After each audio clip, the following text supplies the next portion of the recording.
Let's go off the grid. Okay. Let's go off the grid. Okay. I know that you really want to put your phone away. Yeah. Let's go off the grid. Hello, and welcome to Off the Grid, a podcast about leaving social media without losing all your clients. I'm your host, Amelia Fruby, and on this show, I share stories, strategies, and experiments for sharing your work and making money online without relying on big tech. Today, I am continuing our AI series with a quick solo episode. I should never say quick because I don't know how long it will be when I'm recording this intro.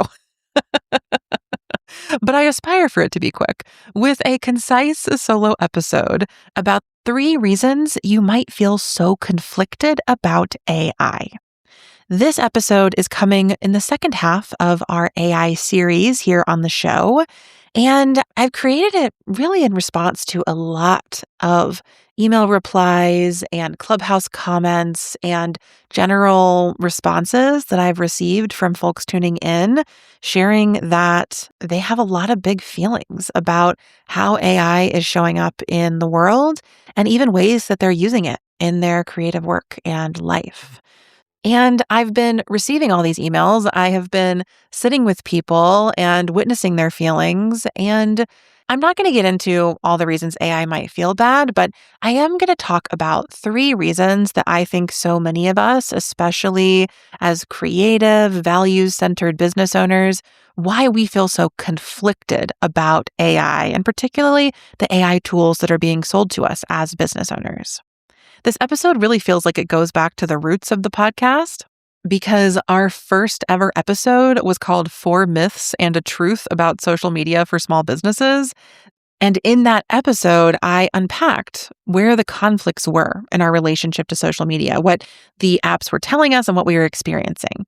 I think this episode's going to be quite similar. The reasons we feel so conflicted about AI is because we're getting a lot of messaging about how these tools are revolutionizing technology. They're changing the world.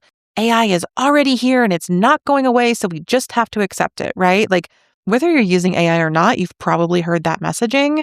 And I think that we know something is off with it. And it's that tension that's causing this conflict and making many of us feel pretty bad, honestly. That's what I heard over the past 2 weeks. We're feeling bad, friends. So in this episode, I'm going to try to elucidate a few reasons why. And if you hear this and then you'd like to be part of our community conversation about AI, how we're feeling about it, if we're using it in our work or not, what's been helpful to think through or feel through throughout the series, you can find our community comment thread inside the Clubhouse. I will link it below in the show notes. You do have to become a paid member of the Clubhouse to join the conversation, but it only costs $5 a month. So for $5, you can get access to a space where I am facilitating an ongoing conversation about AI in creative work and life. And if these episodes spark anything for you, I would love to invite you to be a part of that conversation. So that's all linked in the show notes alongside the Leaving Social Media Toolkit, alongside the previous episodes of the AI series. You can find all of that anywhere you listen to your podcasts. But for now, let's dive into the 3 reasons you feel so conflicted about AI. Okay, I'm going to start with a disclaimer because we all know I love a disclaimer. This episode is primarily for people who are using AI and feeling really conflicted about it. I wanted to create it because I know that the interviews I'm doing in this series are all with people who don't use AI. That said, I'm not here to judge what you, dear listener, are doing with AI or not with AI. That is not my goal here. And I heard from a lot of listeners who are using AI and they're feeling super conflicted about it. So this episode goes out to all of you. I went with a catchy title, 3 Reasons You Feel So Conflicted About AI, but there are certainly many more reasons than this. And you may not feel conflicted about these particular reasons that I'm going to talk about here. So that said, let me tell you reason number 1. The first reason that you might feel so conflicted about AI is because if you're listening to this podcast, you're probably having an uncanny feeling that your experience with AI might be like your experience with social media. The most popular generative AI tools and the most popular social media platforms are all owned by big tech companies that prioritize growth, that prioritize profits for shareholders, and that frankly steal content from people across the internet, including their users. In the case of Anthropic, there's court documentation that they stole all of the books that they used to train the models, right? So in that case, I think the language is appropriate.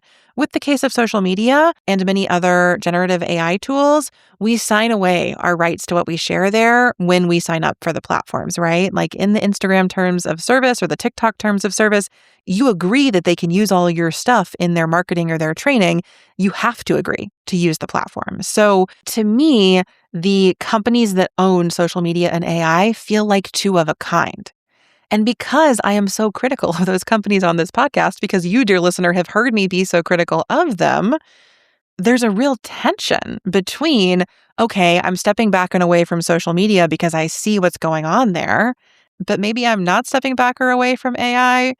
So I think that that is one site of this tension. It's like we have this lived experience of social media, and when we try to apply those like frames and understandings to AI, it's kind of the same, but we're being told it's different. Then we rub up against this other piece that I think is really important because so many people come to this podcast because social media felt bad to use. It may have felt bad to you tuning in, and it stopped working, right? Like I hear from so many listeners that they were pretty happy being on Instagram or TikTok until it just stopped sharing their posts with their followers, until the algorithm just stopped showing their stuff to other people. And so when you arrive at Off the Grid, you may be in this position of like, social media feels bad and it doesn't work. I'm so grateful that there is this podcast out there that's helping me find other ways to support my business. But on the flip side of that, what I'm hearing from a lot of folks is that where social media felt bad and didn't work, AI kind of feels good for some people, and it does work. When you ask AI to write the email, it writes the email. Now, how good is that email? How much does it sound like you? Those are all questions that are up in the air. But I think that there is a real efficacy of AI right now that just doesn't exist for social media anymore. And so again, like the conflict you might feel about AI could really be rooted in this tension of like, I clarified my values about social media. I changed my behavior because I saw that it was so problematic and it wasn't working and it made me feel bad. But now there's this other thing, AI, that I see that it's problematic, but it kind of works and it makes me feel okay because it basically affirms everything I say to it, tells me that's a great idea again and again and again, right? And so I think that that is one real site of conflict for many of us. And I'll be honest, this is basically where I sat for all of 2025. As I've shared in conversations during this series, I did use ChatGPT and Claude for some projects and some email writing here and there. And as I did that, I was just sitting in this tension of realizing that I was going back to a different technology that just replicated all of the same patterns that I talk about social media all the time. And so my first reason that you might feel so conflicted about AI is the way that it sort of makes you overlook your social media experience or grapple with the fact that even though you know these companies are harmful, and I haven't even mentioned their environmental impact or their labor rights impact or all the stuff I've talked through with Mel and Casey so far, even though you know those harms are happening and you've seen how that all went on social media, maybe you're deciding to use it anyway. And that's a real conflict. I'm with you. I have no judgment of that decision, but I think just naming that that's part of what feels so hard to sit in. That is the first reason I think many people feel so conflicted. The second reason on my list is going to feel pretty obvious once I say it. But the second reason I think many of us feel so conflicted about AI is capitalism, especially the pressure to do more, work more, get more done, and be more efficient in the process. I think this is one of the biggest promises of AI, right? You can get more done without putting in any more effort, and you can outsource the stuff you don't even love doing anyway and just get AI to do it. So then you can do even more of the stuff you do like But again, it's all oriented toward doing more. AI is sold to us as the ultimate productivity hack.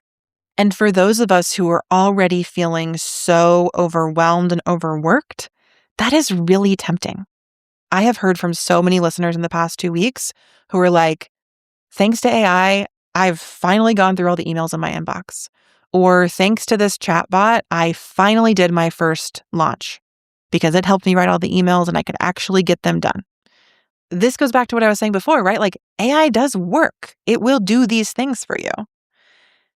And yet, I still see over and over and over again that the only reward for getting more work done is having more work to do.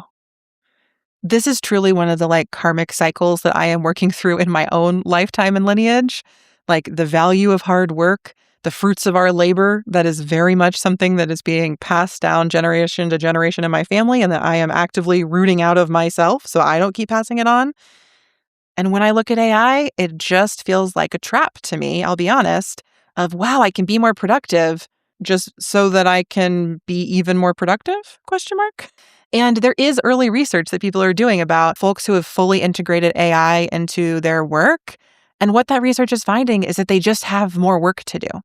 It's not that they got more done and then they had leisure time or their boss was like, cool, you can have a day off now. Instead, more was piled on. And the expectation was that AI would increase overall productivity. So once the tools were applied, the standard was raised.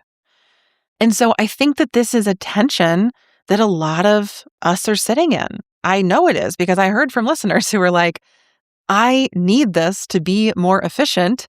And also, I still have too much to do, right? I think that AI is a productivity hack, but it's only that. It's just a hack. It doesn't actually resolve any of the systemic problems. In fact, it only exacerbates the systemic problems of capitalism. I feel like Mel spoke to this really well in our conversation about AI sobriety and really pointed to the ways that AI companies are actively eroding labor rights. There are also a few really wonderful pieces that I'll link to in the show notes that point to the ways that the workers who train AI are really mistreated and suffer severe mental health costs from all of the things they have to look at as they do data labeling and train models. So 404 Media has a great article called AI is African Intelligence about this and about the workers in Africa who are doing that work. They've also got a podcast episode on this where they talk to Michael Geoffrey Asia about his experience doing this work in Kenya. And I'll link to his firsthand testimony about how it negatively impacted his life and relationships as well. So again, yes, the AI, quote unquote, does the thing for us, but those of us who are looking one layer deeper than that, we see the impacts that it has. We know that it's causing harm to other people. We know that it's harming the planet. I can also link to many of the statistics about the environmental costs of AI. I know that the numbers around how much water it uses are actively being discussed and refuted, but we can also think about the amount of mining that's had to be done to create the chips and the data centers that run these AI models and companies, as well as just the amount of space and the impact on utility prices for the communities that data centers are located near. So there are very real impacts. And I think that that's another tension we're sitting in. For so many of us who are based in the US and who work online and do this sort of service work or knowledge work or digital product work, we have been so often insulated by the violence of colonialism from the real impact of what it takes to run the internet, to have our website online, to send our emails. That all feels like something that just happens with no cost, but AI is really bringing those costs to us. And so we're feeling this pressure of capitalism, not only in our efficiency, but on our natural resources where we live. And to be clear, the US has been extracting and exploiting the natural resources and manual labor of people of the global majority since its inception. I just think that for many of us who've been so insulated by empire, the impacts that AI data centers are having on our communities and how they're reshaping our daily work online.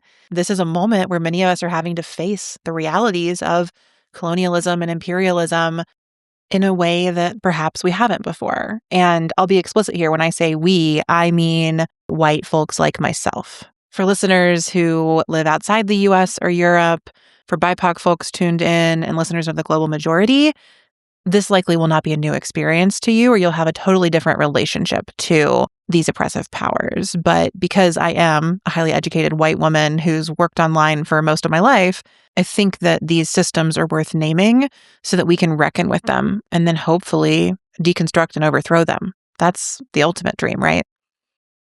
And again, I'm not saying that just because you feel that conflict doesn't mean I'm also judging you if you use AI. I have no judgments here. I just think it's helpful to name this is why it feels so hard.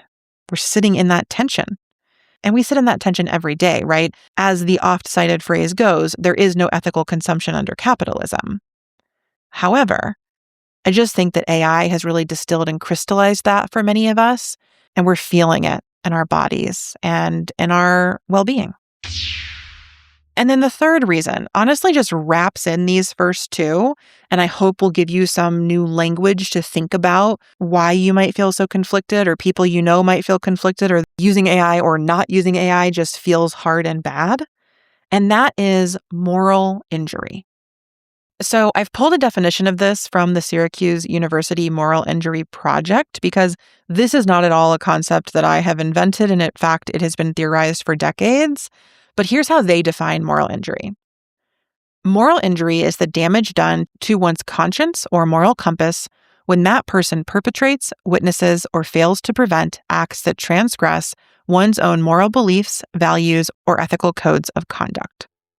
So a lot of the early literature on moral injury actually came out of sort of psychological and sociological studies of people in the military who had to do things that like went against their personal beliefs or values or even like religious morals, and then had to grapple with that and had to live with that. And like, how do we do that? And I think that in the case of AI, what I've just been hearing over and over and over again is that people are using it and then feeling bad about that. I literally have gotten lines and emails like, I feel so guilty about how I'm using AI. Or I'm concerned about natural resources, privacy, theft of my work, loss of human agency, concentration of power, effect on the economy. And yet, I use it because it makes me more efficient in my business and then I can make more money to support my family. I cannot tell you how many emails I have gotten like this and how much empathy I have for them.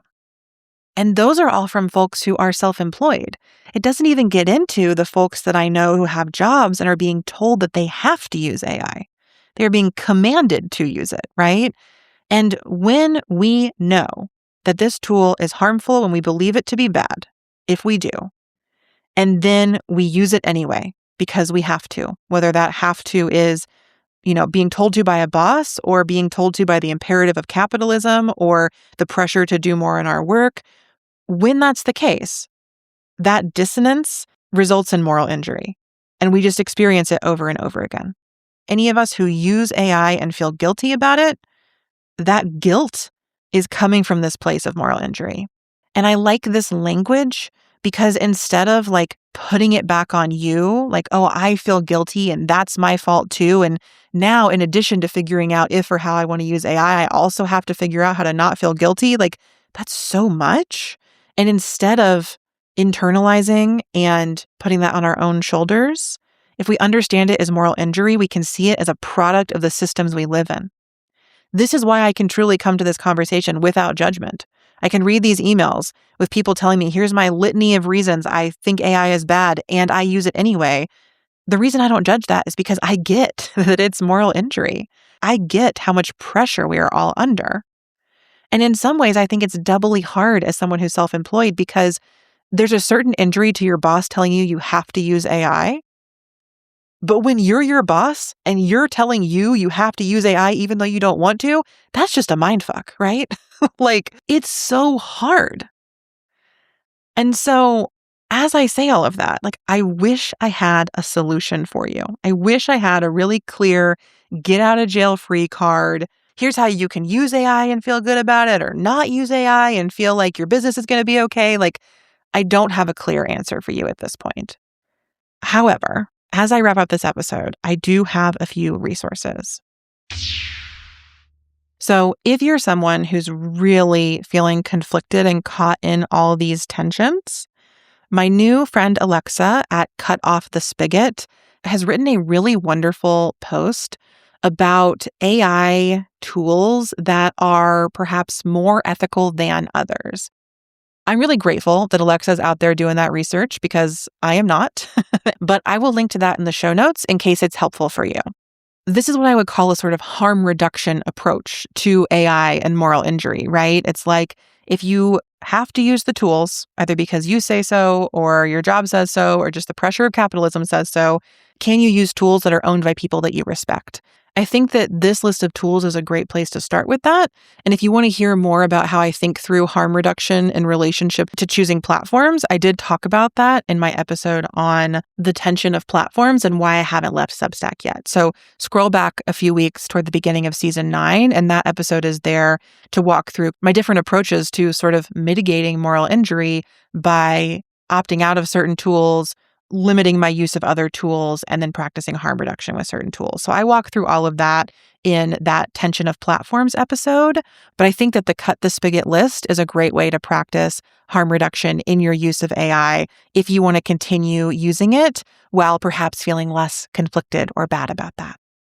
The other thing that I'll offer you if you're really feeling stuck in this tension is I think it can be really helpful to write an AI policy. So I did an episode last week on how to write a thoughtful AI policy.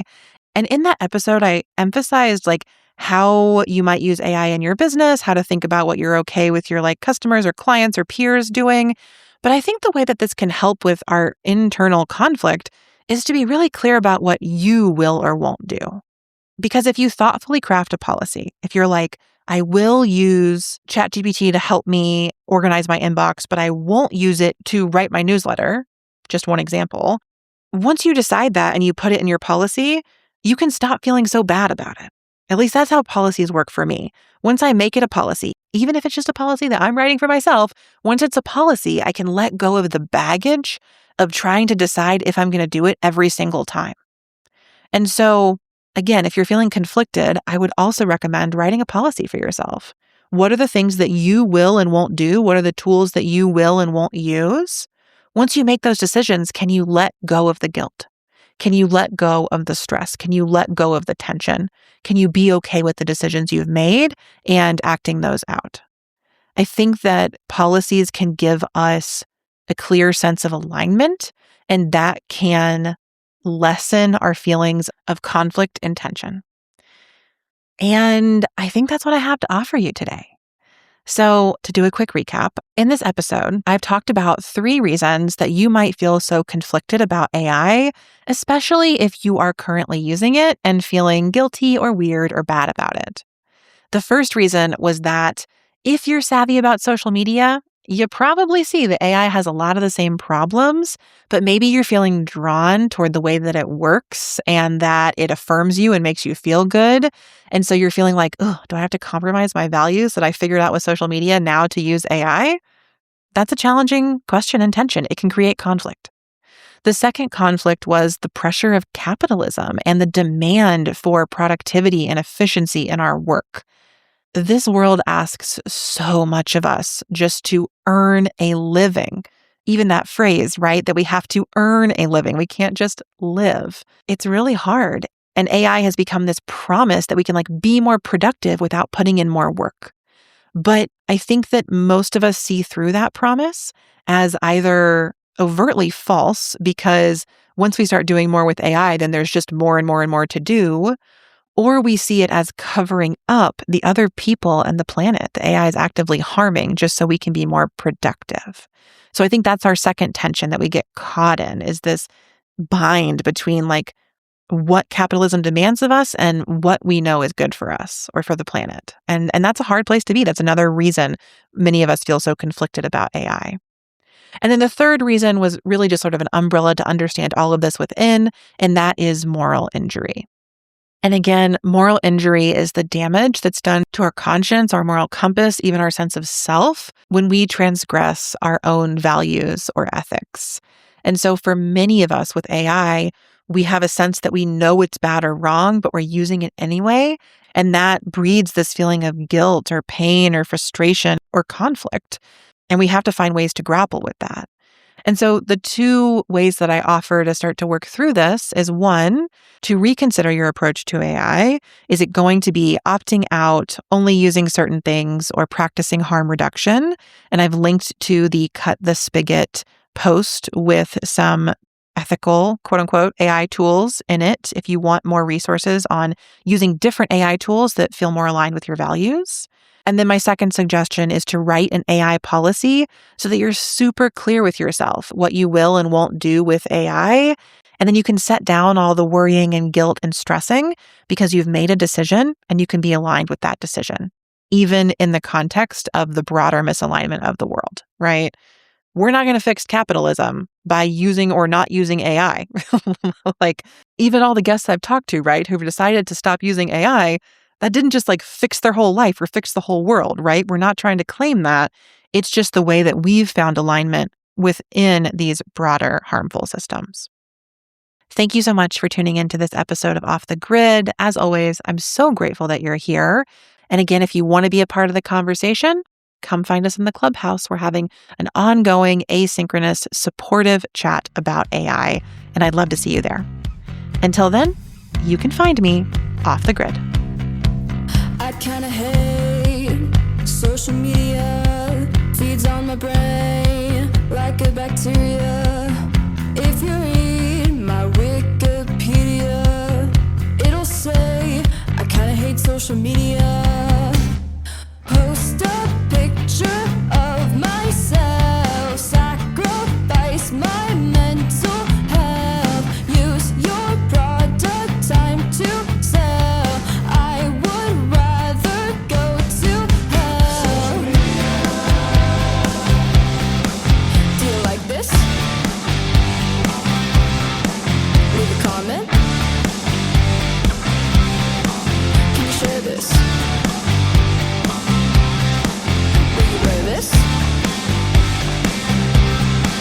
Do you like this? Leave a comment. Can you share this? Will you share this?